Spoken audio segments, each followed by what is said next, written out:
Well, you're most welcome to today's talk, Monday the 16th of May. Now, I want to focus on the complete disaster that is currently unfolding in North Korea at the moment. It's an unvaccinated nation. Omicron is currently sweeping through it, and there's going to be tens, if not hundreds of thousands of deaths out of the population. Population's only about 25 million, similar to Australia, but let's just say they're not as well prepared as Australia. There's going to be an awful lot of deaths. Now, just before we do that, and I'm going to look at that in a bit of detail in a minute, let's just have some general orientation. So these are the new daily confirmed cases per million. Now, we won't argue about the poor testing, of course, we know all about this, but it's a rough indicator. Australia and New Zealand still relatively high numbers of cases, but if we look at the New Zealand example, for example, it's come down really quite dramatically, which is good to see, although it is partly poor testing. Then the United States, the United Kingdom and Canada. And then if we go on and look at hospitalizations, which is a better indicator, of course, number of patients in hospital. So we see that the United Kingdom has come down really quite well, coming down quite nicely, not as low as we'd like it to be, but it's definitely coming down.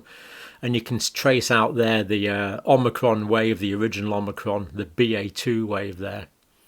Canada, cases going, hospitalizations going down a bit, Australia lowish. Now, the United States, there is definitely an uptick, as we see there, in hospitalizations. Now, this is caused by the BA2 and its variants, particularly the variants of BA2, just because it's spreading so prolifically.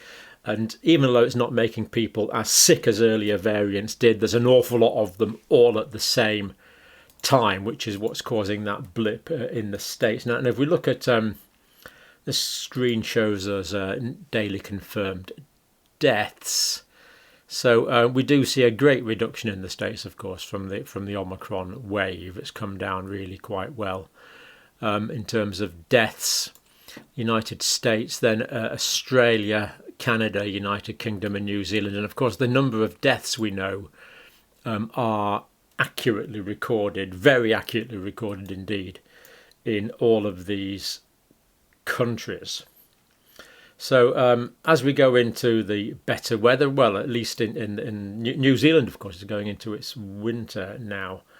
But basically, I'm fairly optimistic about what's going on in the large-scale immunity. Now, leaving us behind and going on to North Korea, some might say it's a bit of a fascinating experiment. What happens when Omicron hits a completely unvaccinated, unprepared population? Now, before we do that, I just want to say something. We have assumed on this channel and other news sources that there's been a lot of coronavirus spreading already in North Korea. Now, it's looking like we were wrong. It looks like North Korea did successfully keep the virus out. And this is really a case of a clock which is stopped is right twice a day. So it looks like the early reports that we were getting of mass deaths in North Korea were probably inaccurate, or if they were in the very early stages, they were well contained, perhaps draconianly well contained. But the reason that we can say that the North Korean population is naive is the number of people that are getting sick at the moment, and this is quite dramatic and frightening. So the data we have now is much better. I had been overly pessimistic about the situation in North Korea in previous waves. We thought it was due to lack of reporting, but in actual fact, there were very few cases up until this time. But of course, now that's having a dramatic effect. So let's look at what we mean here. Now, these are just lots of links to North Korea. I've gone for a couple of UK national paper sources there. Now, the UK alpha wave. Now, this is the UK. And I want to look at the alpha wave and patients admitted to hospital. Now, what we see, maybe we need a little bit of light. There we go, that helping a little bit. So, UK alpha wave patients admitted to hospital. Now, the reason I'm showing the UK here is the alpha wave occurred prior to the vaccination programme getting going in the United Kingdom. So here we had the initial, this area here is the initial Omicron wave, the Wuhan strain. This was the Delta period. And in the Delta period, we see that the cases or the hospitalizations were fairly low because of the good vaccination status here. This is the sort of Omicron period here, where the hospitalizations are high due to the huge number of cases. But here we had the worst of both possible worlds. We had a low vaccinated population, and we had widely spreading alpha variants, and that resulted in high levels of hospitalization. So this is what we can expect to see in North Korea as the virus moves into a naive and immunologically naive population. Likewise, deaths in the United Kingdom. So we had the original Wuhan wave here. We had the Delta wave here. Delta, of course, is the most dangerous of the variants, but protected by vaccination. Here we had the deaths during the Omicron twin spikes, the BA1 and the BA2 twin spikes of Omicron. And here we had the terrible situation in deaths from the alpha wave. And again, these are the kind of high levels we can expect. So we can expect high levels of sick patients, and we can expect high levels of deaths in North Korea based on the UK experience. Now, I've taken the UK there. We could have taken anywhere, really. It would have been, data would have been much the same anywhere we'd looked. So Omicron started to spread late April, so just 2-3 weeks ago it started to spread dramatically in North Korea. End of a 2-year coronavirus blockade at great social cost. Now, the reason that this worked was that North Korea, of course, has got a land border with China, and China had actually eliminated all of its cases. Its zero COVID strategy was successful until Omicron came along. So the smuggling and cross-border activities that go on between North Korea and China were between North Korea and China. So there wasn't the virus spreading there. So it wasn't as successful as you would think. It was more a case of China. They're reaping the benefits of the successful zero COVID policy in China until Omicron came along. So Omicron's now spreading in Pyongyang. Now, factors. Long-term malnutrition in North Korea. Why do I say that? Because the average height in North Korea is shorter than the average height in South Korea due to the nutritional deficiencies. Basically, the North Korean population is stunted due to long-term malnutrition. There's also current malnutrition for particular nutrients especially. There's a lot of untreated long-term diseases. So diabetes is poorly treated, hypertension is poorly treated, chronic obstructive pulmonary disease is poorly treated, heart disease, in fact all diseases are poorly treated. So there's a lot of coexisting multiple pathologies poorly treated, making people prone, of course. Poor housing, limited supply of medicines. Now, okay, we don't have that good antivirals, but steroids we know save lives, as do antibiotics. So people that get secondary bacterial infections, if they get good antibiotic treatment, they survive. If they don't, they die. Very often it is that simple. So without these basic drugs, death rates would have been much higher in all countries in the world.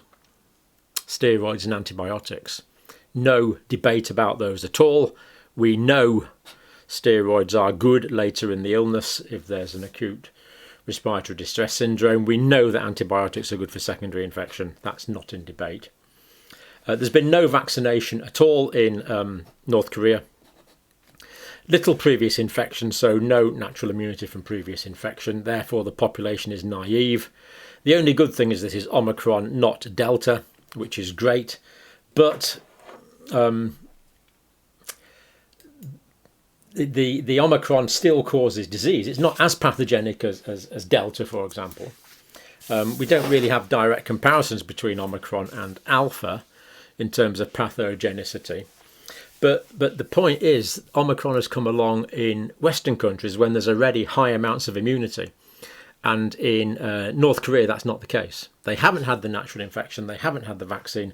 So the population is naive. So Omicron is still going to cause a lot of pathology.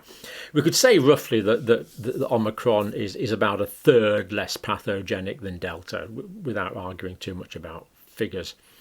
But of course, that's still going to make an awful lot of people very sick in North Korea for those factors that we've just sketched out.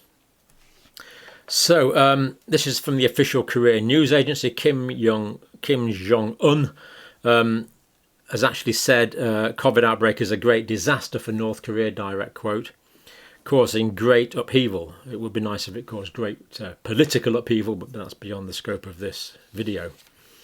51 deaths, okay, that's what they've announced. Now, they're saying that these deaths are due to fever. They're calling them fever deaths. Now, this is interesting because if we look at the COVID symptom tracker data on the most common symptoms now in the UK, fever is only affecting 32% of those that are infected now in the UK data. And yet they are calling this fever. So is there a lot more fever in the immunologically naive population in North Korea? That could well be the case. We don't know. It's just what they're calling it. They're calling it fever deaths. So are all these people becoming febrile, or is this just a terminology? We really don't know. But it could well be that a lot more people are developing fever because of the immunological naivety. First case just confirmed last week. Have activated maximum emergency quarantine system. Again, these are direct quotes from the official Korean central news agency, so all approved by the dictator. Up to the 13th of May, 1.2 million cases of fever again. Now, we can assume that these are symptomatic cases. So this must be symptomatic cases. And of those, it looks like about half of them have got sick. They say that this is the term they use, fallen sick. So that's not half, it's about 40% of them. Now, if that's anything like true, and we're getting a 40% amount of people getting sick, I'm afraid this means, because most of them aren't going to get treated, we're going to see several 100,000 deaths in North Korea over the next few weeks. Because this is going to sweep through North Korea really, really quickly and kill a lot of people all at the same time. At least 81,000 fully recovered. Well, that doesn't really tell us much.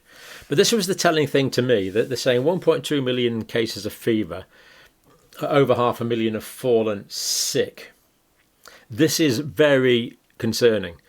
And of those ones that have fallen sick, we can expect a significant mortality. If they're already sick, what mortality can we don't know. Is it going to be 5% of those that could die? Could it be as high as 10% of those that are going to die? Because of the multiple variables, we don't know. But it's going to be a lot. We do know it's going to be a significant number. And that's confirmed, again, over 500,000 currently receiving medical treatment. Now, this is not possible because they don't have that much medical treatment to offer. They can't treat 500,000 people at the same time in North Korea, and I'll give evidence for that in a minute. The spread of malignant disease comes to be a great upheaval in our country since the founding of Democratic People's Republic of Korea. Good to see that it's democratic. Direct quotes. Army is going to distribute medicines to immediately stabilise the supply of medicines in Pyongyang, apparently. Kim Jong Un, or what's his name? Kim Jong Un. Yeah, Kim Jong Un. Direct quotes. Because the officials of the cabinet and public health sector in charge of the supply have not rolled up their sleeves, nor properly recognised the present crisis. In other words, it's not Kim Jong Un's fault. He's been let down by sloppy senior officials. He's clearly beyond any criticism. And he strongly criticised the cabinet and public health sectors for their irresponsible work attitude. So these lazy slobs in the cabinet have let the great leader down. More importantly, the poor people of North Korea down. Professor from Seoul University. The language you use suggests that North Korea is going to get worse before it gets better. That is guaranteed, unfortunately. Is it paving the way for outside help, or is it paving the way for future sacrifice? Well, the track record is that the leadership in North Korea is quite happy to let huge numbers of people die rather than admit it's not in glorious control of the country. So I'm pessimistic about that. It's really a tragic situation for these poor people in North Korea. So Kim's gone to an antivirus meeting. He's front and centre, sorting out everyone to improve the response. Now, Kim himself, I think he's 39. I'm pretty sure he's 39. So unfortunately, not really in a high-risk category for the disease himself. He is overweight, of course. He may well have diabetes. He may well have high blood pressure. We don't know. He certainly doesn't look a well man. But at his age, probably unlikely to die. And he's bound to have been vaccinated, isn't he? I mean, I don't think there's any way the elite have not been vaccinated, unfortunately. Liberation for the Korean people probably won't come through the elite dying. And of course, the elite have access to good quality medical care that the rest don't. So Kim says he wants to minimise the loss of human lives. Yeah, that's right, Kim. Country will actively learn from the Chinese pandemic strategy. Again, direct quote, really. China, of course, still in draconian, unacceptable lockdowns. Not an uncontrollable spread amongst regions, but in areas that have been locked down, so there's transmission within regions. So he's saying, well, he stopped it spreading from area to area around the country, but obviously it's still spreading within regions. Again, we'll question whether that's true or not. North Korea has previously turned down vaccine offers from China and from the United Nations. They don't need it because presumably they're going to produce their own due to their glorious technological capacities, only they haven't. Some might say that the leader's shown a failure of duty of care for his population. Beijing and Seoul have both offered vaccines this week. Let's hope they are taken up. Now, we can debate vaccines till the cows come home, but the point is, although vaccines do damage some individuals, and we have seen this, overall on a population level, they do provide huge amounts of protection. And what we're going to see now is the effect, or to the extent we're allowed to see it, the extent of the infection in a naive population. And it is pretty frightening, actually. Now, just to try and make this a bit objective, Health and Healthcare in North Korea, a retrospective study amongst defectors. This is published in the journal Conflict and Health. So this is published data. They do give numbers, they do give statistics, they do give statistical techniques that they've used. Now, the Public Health Act means comprehensive free healthcare is available for all in North Korea, obviously. But apparently there's widespread informal expenditure. I think that means you've got to pay a bribe to get very much. There is a lack of medicines. And again, this is all taken from collecting data from people that have escaped the tyranny of North Korea. There's excessive self-medication with narcotic analgesics. Now, narcotic actually means sleep-inducing, but what it normally means is opiates. So it looks like people are able to get hold of opium or opiate derivatives to treat themselves for pain, but that seems to be about it.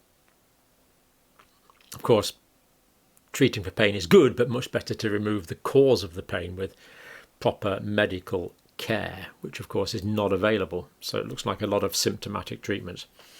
Party membership improves your health care, of course. Respondents who could not enjoy political and economic rights were substantially more likely to report illness and extremely reduced access to care, even with life-threatening conditions. Direct quotes from the paper. So in other words, the basic, ordinary, decent, hard-working, oppressed people of North Korea are dying from completely treatable conditions at the best of times. And of course, now it will be even worse because of the pandemic.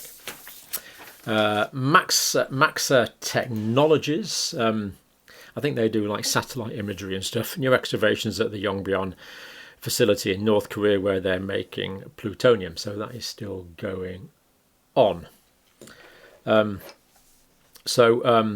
I'm afraid we've got a guaranteed disaster in North Korea. It's as simple as that. There will be tens of thousands of deaths. There could be hundreds of thousands of deaths. And I think we can safely predict that the death rate in North Korea per capita will end up being as high as anywhere in the world, if not higher. The reason I say as high is because it's Omicron and not Delta that's causing the infection. Let's hope that moderates a lot of the infections. But because the population is completely naive to the virus, and those that get sick aren't going to get, the vast majority aren't going to get proper treatment, people will be dying now by the hundreds and thousands in North Korea, and potentially the tens of thousands or even hundreds of thousands over the next few weeks. Because it's Omicron, it will spread through the country remarkably quickly. So that will generate immunity, but at what terrible cost in North Korea. So let's spare our thoughts for those people there. And thank you for watching.